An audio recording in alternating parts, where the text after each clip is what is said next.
নমস্কার।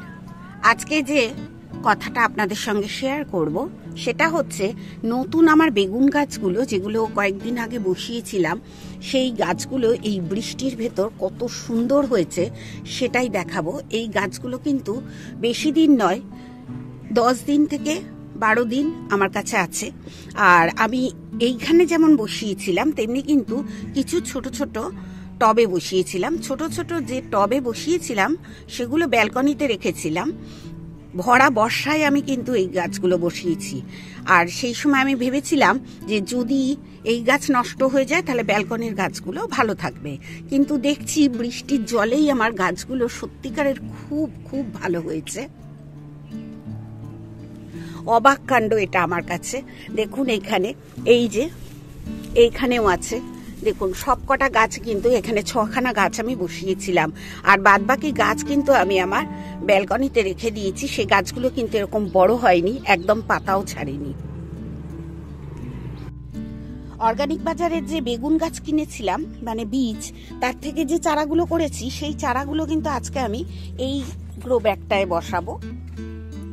এখানে 2খানা করে আমি গ্রো ব্যাগে বসাচ্ছি গাছ, এইখানে বসাবো। এটা হচ্ছে অর্গানিক বাজারের বীজ থেকে চারা তৈরি করা, বড়ই হয়ে গেছে।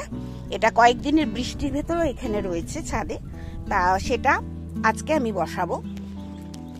আর আপনাদের গতকালের যে ভিডিও, যে ঝিঙে গাছের ভিডিও বলেছিলাম যে নতুন করে এখন আবার আমি ঝিঙে গাছের বীজ বসিয়েছি, সেটাই দেখাবো আজকে। এইখানে তো দেখুন, এটা তো বিরাট বড় একটা ঝিঙে গাছের মানে মাচা, ওই যে বড় জায়গাটা ওখান থেকে এসছে এই গাছটা। তা এখানে দেখুন আমি দেখাচ্ছি, এই দেখুন ঝিঙে গাছ।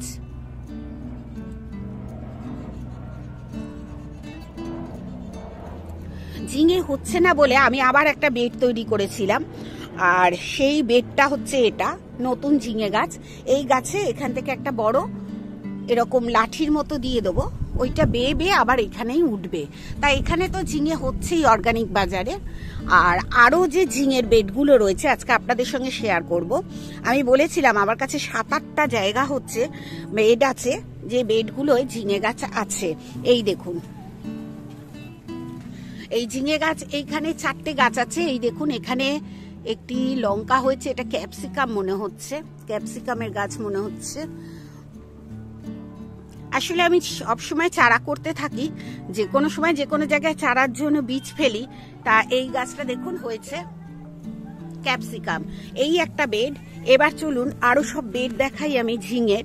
এই দেখুন এখানে ঝিঙের বেড, এই একটা ঝিঙের বেড, এটাতেও একটা ঝিঙের বেড। এই যে দেখুন এই যে গাছটা গেছে, এই যে এইরকম দেখুন পরপর আমি দেখাচ্ছি ঝিঙের বেড।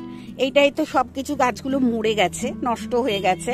এই একটা ঝিঙের বেড, এখানেও ঝিঙে আমি পেরেছি কয়েকদিন আগে, আপনাদের দেখিয়েছিলাম। 2টো ঝিঙে এখান থেকে আমি পেরেছিলাম। তা এইরকম ঝিঙের বেড তাহলে কটা হলো? একটা, এখানে 2টো, 3টে, 4টে, 5টা আমার ঝিঙের বেড এইখানেই আছে। আরো অন্যান্য জায়গায় আরো 2টো ঝিঙের বেড আছে। তা এইভাবে যদি আমরা গাছ করতে পারি, আমি কিন্তু সব সময় সবজিটা সুন্দর করে পাবো। এবার যেমন আপনাদের সঙ্গে শেয়ার করব, দেখুন উচ্ছের বেড।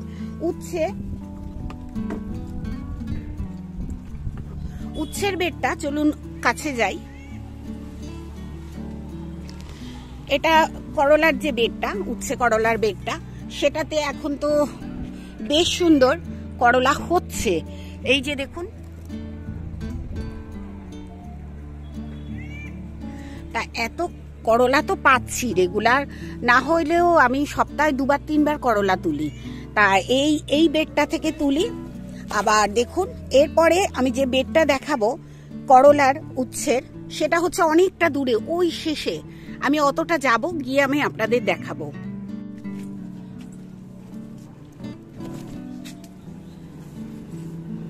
এই যে দেখুন এখানে এইটায় মাটি দিয়েছি, একটু নতুন মাটি, একটু চুন মিশিয়ে মাটিটা আমি দিয়ে দিয়েছি। তা এই একটা করলার বেড। এটা হচ্ছে সাদা করলার বেড। করলা হলে আপনাদের সঙ্গে শেয়ার করব, এটা করলা এখনো হয়নি।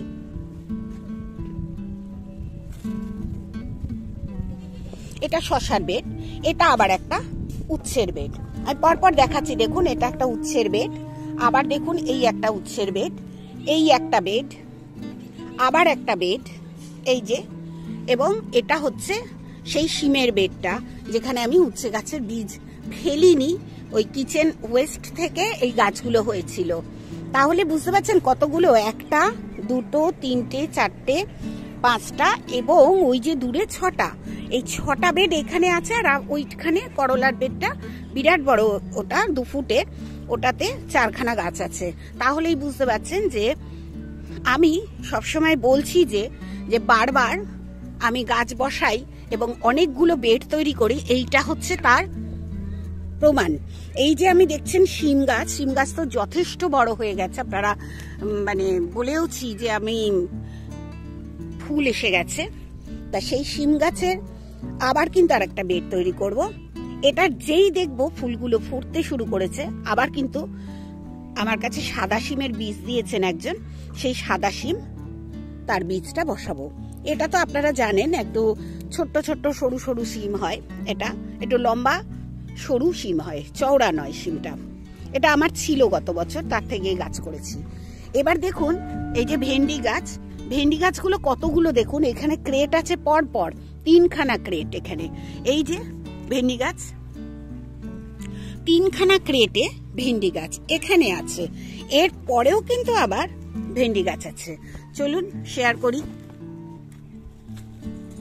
এই যে এখানে আছে ভেন্ডি গাছ, এই যে ক্রেটে, তার মানে 4খানা ক্রেটে আমার ভেন্ডি গাছ আছে।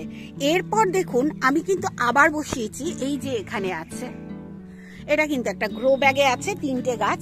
আমি বলেছিলাম এটা সিড টু প্ল্যান্টের যে বীজ আমি রেখেছিলাম গত বছর, তার থেকে করেছি। এটাও তাই, এটা দেখুন গোড়ায় মাটি দেওয়াতে গাছগুলো বেশ শুয়ে পড়ছে না, আর এখানেও বেশ কটা গাছ আছে। তাহলেই বুঝতে পারছেন যে কতগুলো বেড আমি তৈরি করি, যাতে একই ফসলের যদি অন্তত 5টা থেকে 6টা বেড না তৈরি করি, তাহলে কিন্তু আমি ঠিক মতো সবজি পাবো না। ওই 1টা 2টো সবজি হলে তো রান্নাঘরে সুবিধা হয় না, তাহলে তো আমাকে কিনতে হচ্ছে বাজার থেকে, এবং বাজার থেকে যখনই আমি কিনছি তখনই তো আমার কেমিক্যাল খাওয়া হয়ে যাচ্ছে, তারা যে ওষুধ দিচ্ছে। তা আমি কিভাবে গাছ করি সেটা আমি জানি, যে আমরা কিভাবে গাছটাকে আমরা যত্ন করি, কিন্তু সেখানে কিভাবে চাষি ভাইরা প্রচুর ফসল ফলানোর জন্য যে জিনিসটা করে সেটা তো আমি করি না। আমি কম ফসল পাই, কিন্তু একদম কিচেন কম্পোস্টের ওপর কিংবা গোবর সারের ওপর নির্ভর করে গাছ করি। আপনারা দেখেছেন, আপনাদের সঙ্গে আমি বারবার শেয়ার করি। তাহলে বুঝতে পারছেন তো যে গতকাল যে ভিডিওটা দিয়েছিলাম, যে আপনাদের বলেছিলাম যে ঝিঙে গাছ কিন্তু আবার নতুন করে আমি বসিয়েছি, আপনাদের দেখালাম। শশা গাছ এখন আর বসাবো না, একদম সরাসরি কথাটা বলছি। যেখানে একটু বৃষ্টির জল কম পড়ে সে জায়গায় শশা গাছটা খুব সুন্দর হয়েছে, কিন্তু আমার অন্যান্য জায়গার শশা গাছগুলো যেখানে বেশি জল পড়ে সেখানে কিন্তু নষ্ট হয়ে গেছে। তাই শশা গাছ আর বসাবো না। আর চিচিঙ্গে তো আবার হচ্ছে, এই যে এখানে হচ্ছে, পরপর যেগুলো হয়েছিল সেগুলো হবে কিনা আমি জানি না, কিন্তু একটা বড় হচ্ছে দেখছি, আরো হবে আশা করি। এইখানেতে একটাই রয়েছে গাছ, এই যে গাছটা একটাই রয়েছে, আর আমি বসাইনি। আর এখানে যেমন ঝিঙের 4খানা গাছ আছে, এটা বড় জায়গা, তাই জন্য 4খানা গাছ দিয়েছিলাম। কিন্তু এবছর যেটা বুঝেছি, এরকম 2 ফুটের জায়গায় 2খানা গাছ লাগবে। এর পরের বার আমি করলা কিংবা এই ঝিঙে 2 ফুটের বেডে 2টো করে দেব, তাহলেই আমার ঠিকঠাক হবে আর কি।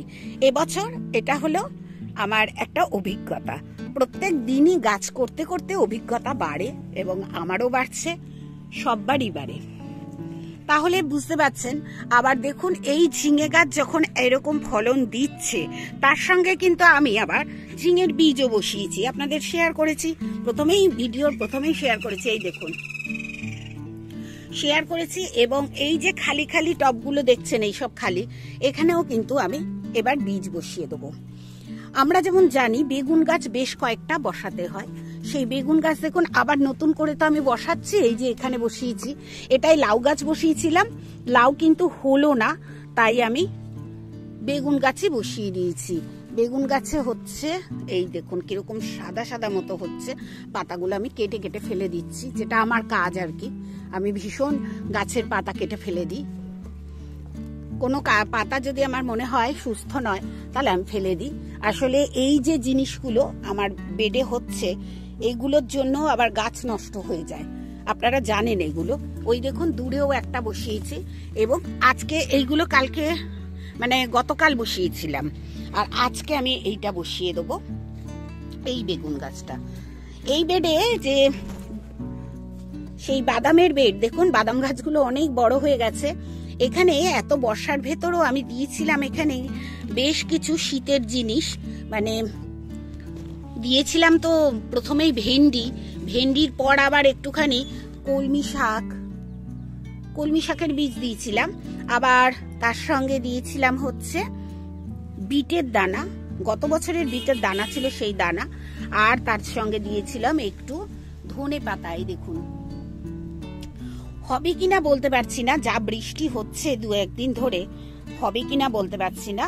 বৃষ্টিতে তো গাছ গলে যাচ্ছে, নষ্ট হয়ে যাচ্ছে, তা যদি হয় নিশ্চয়ই আপনাদের সঙ্গে শেয়ার করব। একটু পালং শাকের দানাও কিন্তু আমি এখানে ফেলেছিলাম। সবকিছুই মানে এগুলো ফেললে বোঝা যায় যে গাছটা আমি করতে পারবো কিনা, কিংবা গাছটা হবে কিনা। তাই এই চেষ্টাটা আমি চালিয়ে যাই সব সময়, যে সব সময় গাছ বসাতেই থাকি। এবার যে যদি এত বৃষ্টিতে সত্যি ফলন হচ্ছে না, প্রচুর কুমড়ো ফুল হচ্ছে, কুমড়ো ফুলগুলোও কিন্তু আস্তে আস্তে পচে যাচ্ছে। আপনাদের আমি আজকেও দেখাবো, আজকেও আমি দেখে গেছি কুমড়ো ফুল হয়েছে, কিন্তু আমি জানি এইসব কুমড়ো ফুল কিন্তু আমি পলিনেশন আর করিনি। ওই দেখুন, এই যে দেখছেন এটা কিন্তু কুমড়ো শুদ্ধই ফুল।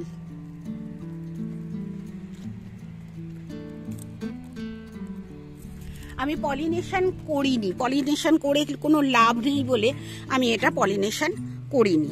একটাও পলিনেশন এখন আর করছি না। যেগুলো পলিনেশন করেছিলাম সব গলে নষ্ট হয়ে গেছে বলে আর আমি একটাও পলিনেশন করিনি। এইখানেও দেখুন একটা ফুল ফুটেছে, প্রচুর কুমড়ো ফুল হচ্ছে, কুমড়ো শুদ্ধ, কিন্তু আমি আর এখন আর সেই যত্নটা নিচ্ছি না।